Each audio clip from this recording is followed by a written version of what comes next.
What is going on, YouTube? The Last Musketeer here, coming at you with the finale of the Eternal Evolution free-to-play Is It Worth It series. Now, this video in itself is going to differ from a lot of the previous series because if you've seen the previous videos in this series in particular, not much changes as far as content-wise. Yeah, I do make improvements, I do get more pulls, more gear, but overall, the content doesn't look any different. So in this one, really I'm going to show you an overview of what I achieved, show you particular instances in certain things, and give you a brief overall position on how I feel about the game. So starting off, we're going to talk about the bosses. Now the bosses are, in my opinion, probably the most important aspect through the game, because this is going to be where you get a lot of your gear, a good amount of summons, especially from completing in a certain time the first time through. So overall, they're very important. This one in particular is probably the most important because it offers you gear. The higher you get up, the higher tier of gear you can obtain. Now, I talked about it in the last video of this series, but I need to really drive the point home in the fact that when you're farming gear, you're going to be doing this probably more than anything else in the game, because there may be times when you get the exact pieces that you need, but they have horrible substats, or maybe you get a pair of gloves that has really good substats, but then it has defense, and you were going to use it on an attack hero. And yes, I understand that most gachas are going to put an emphasis on gear, because generally that's what most of the farming becomes. You have plenty of heroes, but you really need something to push them to the point where they're as strong as they can possibly be. So no, I don't have any quarrels with that in general. It's just the lack of ability to be able to farm it, because most of the time, unless you're a spender, you're probably more than likely going to find it hard to upkeep the amount of farm for these that you actually need to do. So just as a representation, at the end of the month, I got to 12 on Disa, which is your gear farm. On Terradome, I ended up getting to 9, which is your prototype farm, in which I can farm the actual yellow ones. And as I'm not sure how to pronounce that, if it's Sincero, whatever it may be, the spider, I got to the red commanders. I achieved 240 on Soul Mine and around 50 of each of the Abyss faction parts of it. It's harder to build teams specifically when you have less resources, but I went through as much as I could. They offer great rewards. Make sure you're doing as much of them as possible. For Arena, 147. At one point I think I got 127 as my highest. Galactic Arena, Gold 3, though I had made Platinum at one point of that.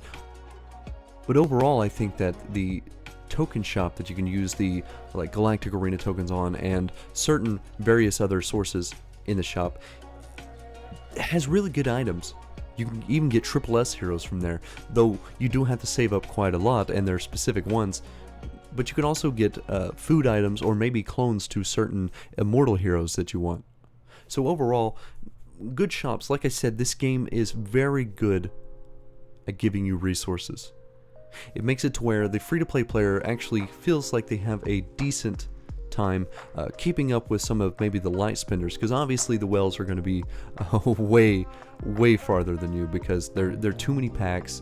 Though I'd say as a free-to-play player, you're not going to expect to probably stay competitive with them. I don't know any case in any game really that it would make sense, so obviously leave them out of the equation. But the light spenders, the dolphins, probably you're going to be pretty close to. While they do have maybe some advantages here or there, for the most part, this game is very giving. As you can see here in the prototypes, I got 2 of the red prototypes. Extremely closer to in-game type prototypes, but I got them from the events at like a 0.6% chance on probably both of them, and they're extremely good, extremely helpful, but you can't expect yourself to roll that in the amount of times they've given you. A lot of the events, they allow you to full clear the board, but the ones that have the really good stuff on them is all about chance. You're not going to get enough rolls to actually get them unless you're buying extra rolls. So as a free-to-play, don't expect to get really great rewards all the time. My strongest hero, Azina, 150k terrible equipment. If you look at her stats, I only have 26% crit rate and 49% crit damage. Her whole kit is based on attack speed, and as you can see, I don't have a single attack speed set on there. So like I said, gearing is the most important, and the most time spent in the game is towards gearing. Not a single hero I have had good gear on them, and yet I was still able to push the game decently far. Obviously I had a lot of stuff I needed to go through, but overall I don't think until near the end of the actual series was I starting to actually plateau in some areas.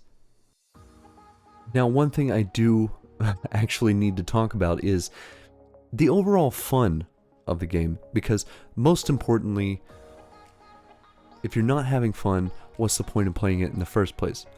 I didn't necessarily have that much fun with the game because I'm not too keen on idle RPGs. There's some of them that have kept my attention for a decent amount of time, but most of the time it's just clicking through a mission, going to the next one, auto. You don't really interact with the screen at all. There's not much strategy involved. I mean, obviously certain higher tier, it's going to involve you playing yourself, but a majority of the time, like probably 95% of the game that I actually played, it was just auto playing. Now if we're talking about story, well, you're not going to find one. The problem is they didn't really put anything in. Rift Fissure is a part of the perimeter that they try to add a little bit of story, give a little context to things that were happening with certain characters, but there wasn't much there. Rift Fissure was all about fighting enemies, doing puzzles to unlock gear and other rewards, which is nice. It was a little break away from just watching the game basically play itself the whole time for me, other than me clicking in between stuff. But at times the puzzles can be very long and a bit redundant, kind of annoying. So while it's a good aspect to have some type of puzzle thing, don't make it as elaborate as they actually did, because there's way too much clicking involved to try to do that. It cuts into a lot of the actual time you have to play the game. The artwork, very good. I do enjoy the artwork. The backgrounds, not crazy, but the actual heroes had really nice artwork. They had cool animations, and so for that I give it a plus. From an overall free-to-play standpoint, if you look at the shop, most of the stuff that is in the shop is actually relatively cheap. So for a light spender, they're going to get a lot of value out of it. There's a lot of things that they could pick up and be like, oh, that's a little nice addition to what I have. And if you look at the gem total, $100 for 6,400 is really not that much gems for that price. If you look at the top right corner, I have 16.4k gems. Over the course of the month that I played, I probably spent 40k gems. Whether it be in the basic summons early on, picking up stuff from Fatty's Treasure where it always has some type of nice reward that you can use for a decent amount of gems, and then going through Wasteland, picking stuff up from there, doing recharges for certain things like batteries. Everything I used it on probably ended up taking 40k, which puts me at nearly 60k total. So if you think about it in that sense, I had over the course of the game probably around $1,000 worth in their metrics of gems. That's an absolutely insane amount of gems, and for a free-to-play player like me, that excites me. That's something I could look forward to in the game. But overall, we have to talk about the big question. So, free-to-play, is it worth it? From a giving standpoint, absolutely. From a playability standpoint, I think it lacks a lot, and I don't actually like the game.